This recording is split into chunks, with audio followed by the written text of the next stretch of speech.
Did you know that Nigeria has one of the youngest population in the world? It has over 70% of its population under the age of 30, according to a recent UN report. No other country has such high percentage of their population under 30. As a matter of fact, the median age in Nigeria is 18 years.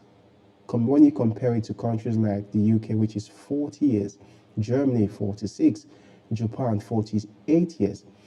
What this means is that in another 20 years, these countries will be short of working age people, which, my friend, is the bedrock of every developed economy. And this right here is Nigeria's greatest natural resource, and unfortunately, the most neglected right now. But why, you might ask? Why would a country neglect its greatest natural resource in a world where every country is trying to find its cutting edge to compete globally? Well, I don't know the answer for sure, but one thing I know, and every indication suggests, is that Nigeria is neglecting its greatest asset. Let me explain. In a world where every country, and I mean every country, is trying to move away from oil and gas into a more technological age, what is most valuable is how educated and skilled a country's citizens are. Nigeria has a population of just over 218 million, 218, as of September this year, according to data by Worldometer. The estimate is that there are about 62% of the population under the age of 24. This is massive and can have the potential to make Nigeria very, very wealthy, if and only if she does what is necessary today. Of the 62%, 16.09% are 4 years of age and under. This means that the remaining 45% are of school age, assuming the starting school age of a child is 4 years. 56 million people are between the age of 5 and 15 years of age, which are children normally within the primary and secondary school education. And of the 56 million primary and secondary school age children, 20 million, according to UNESCO data, are currently out of school. This means half of our children are currently out of school. This is more than the entire country of Israel and Rwanda put together. And I don't mean the entire country of Israel's school children and Rwanda's school children. No, I mean the entire population of both countries put together. The numbers are unbelievable in the year 2022 in a country that is regarded as the giant of Africa. In fact, it is a shame that it is happening in the largest economy in Africa and also one of the biggest oil-producing nations in the world.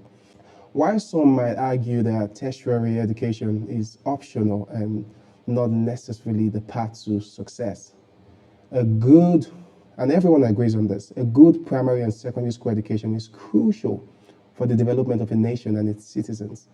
Out of the 20 million children, which is half of our school-age children that are out of school, about 69% of them, or 13.8 million, are from northern Nigeria.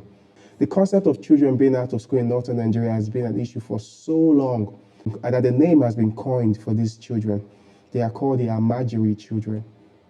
These are children who are within school age, but instead of being in school, they can be seen on streets begging for money.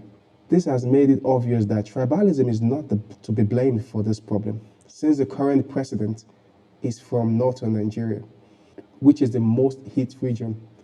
In fact, the previous president of Nigeria, President Goodluck Ebele Jonathan, did more to combat this issue than the current president, who is from the region.